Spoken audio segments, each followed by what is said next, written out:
Merci beaucoup, Arzouma. Arzouma Kompari est là avec nous. Bonjour Arzouma. Bonjour Roger, bonjour Eka. Comment ça va?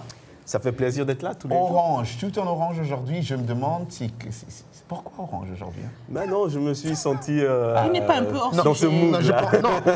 Regarde ça. Oui, c'est vrai que ça orange. varie un peu. Je me demande si c'est la technologie aujourd'hui, vous et nous orange, je ne sais pas. Mais, en tout cas, c'est toujours un plaisir Arzouma de te revoir ici. Aujourd'hui, on parle technologie. C'est quoi il y a des gadgets qui sont sortis encore du. Alors, on va parler de ça, mais j'aimerais déjà qu'on commence tout de suite par ce qui fait l'actualité ces temps-ci, c'est donc la question de la donnée. D'ailleurs, oui, Mark Zuckerberg doit s'expliquer cette semaine, même devant le Congrès américain, sur justement cette mauvaise utilisation des données. Qu'est-ce qui s'est passé? Vont-elles être sécurisées maintenant? Bon, il va justement expliquer tout ça en long et en large, donc on va peut-être suivre ça. Mais ce que je voulais dire déjà, c'est que ce que beaucoup peut-être ne savent pas, c'est que chaque fois que l'on se connecte à Internet, on laisse des traces, ce qu'on appelle une empreinte digitale. Tout à fait. Et donc, des moteurs de recherche comme Google ou Bing, lorsque vous créez un compte avec eux, vous acceptez, dans les termes de référence, qu'ils fassent ce qu'ils appellent du tracking. Donc, en fait, ils suivent exactement toutes vos activités, à la lettre.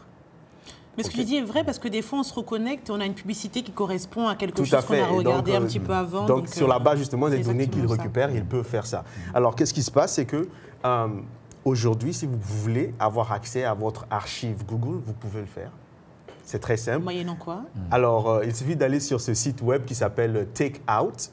Donc, si vous allez sur le site takeout.google.com, il vous permet justement de sélectionner toutes les applications qui sont en relation avec Google que vous utilisez.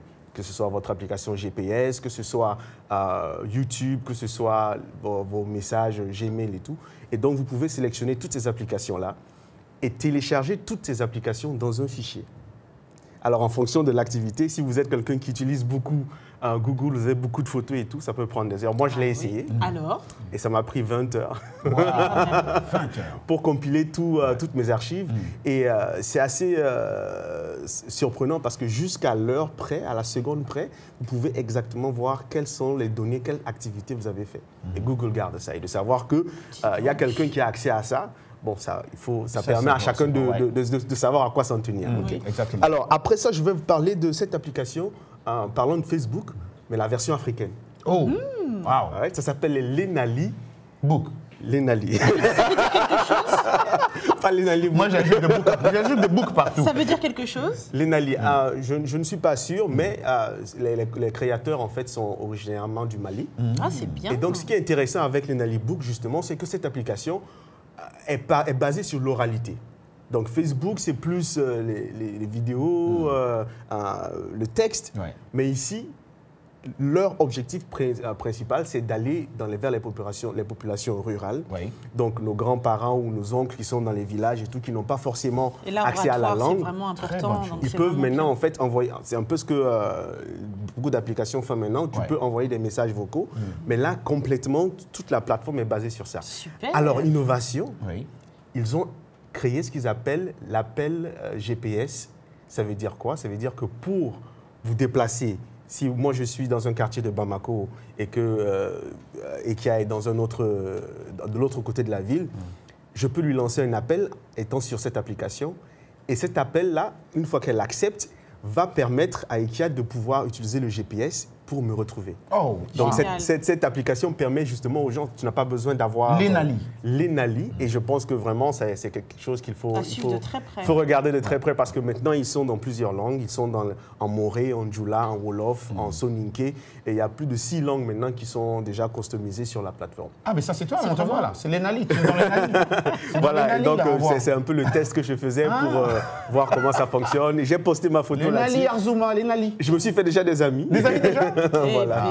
Kumba, notre prof de oui, je lui ai parlé tout à l'heure. Bon, je pense qu'elle va rejoindre. Peut-être qu'elle pourra nous dire c'est quoi l'Enali. Hein. Elle parle Bambara ou Djoula. Et Roger Ekia, pour terminer, nous allons parler du Real Iron Man.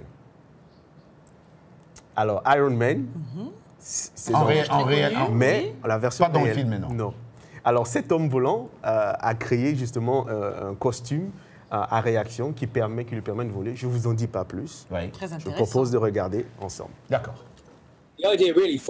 L'idée s'est vraiment formée à partir d'un certain nombre d'inspirations différentes. J'ai toujours cru en la capacité de l'être humain.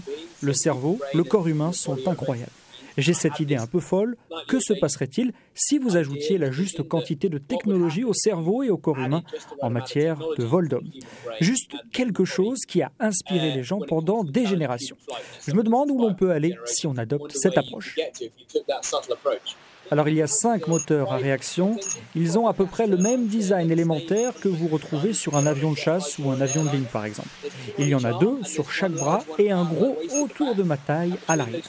Et entre ces 5 moteurs, ils soufflent assez d'air vers le bas dans un triangle, comme une forme pyramidale qui soulève l'équipement et moi-même. Et puis lorsque vous êtes dans les airs, eh bien, vous utilisez votre sens de l'équilibre naturel de votre cerveau pour contrôler et pointer ces moteurs exactement là où vous en avez besoin. Vous pouvez atteindre ainsi un degré incroyable de maniabilité et de contrôle. Ça, c'est un bras max, donc c'est ce que je porte sur un de mes bras. Tout est imprimé en aluminium 3D. Très léger, très résistant. C'est ce qui marie en quelque sorte la puissance du moteur à mon bras. Et il y a environ 350 chevaux ici donc. Il y en a 2 et il y a 400 chevaux de plus dans mon dos. C'est l'ensemble qui permet d'obtenir toute la précision et la maniabilité.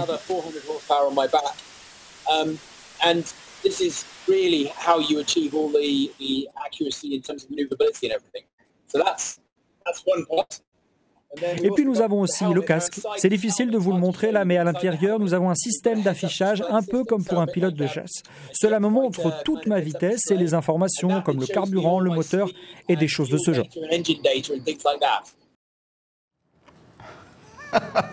Moi, ça me donne envie d'essayer, mais tu n'as pas essayé pour nous faire... J'ai dit exactement la même chose. Pour nous faire part de... peureux. Alors, lorsque j'ai discuté avec Richard lors de l'interview, il venait juste de terminer une séance d'entraînement. Et l'objectif, justement, c'est de mettre ce genre de costume à la disposition du public pour faire un peu comme du divertissement, comme du jet ski. Voilà. Waouh.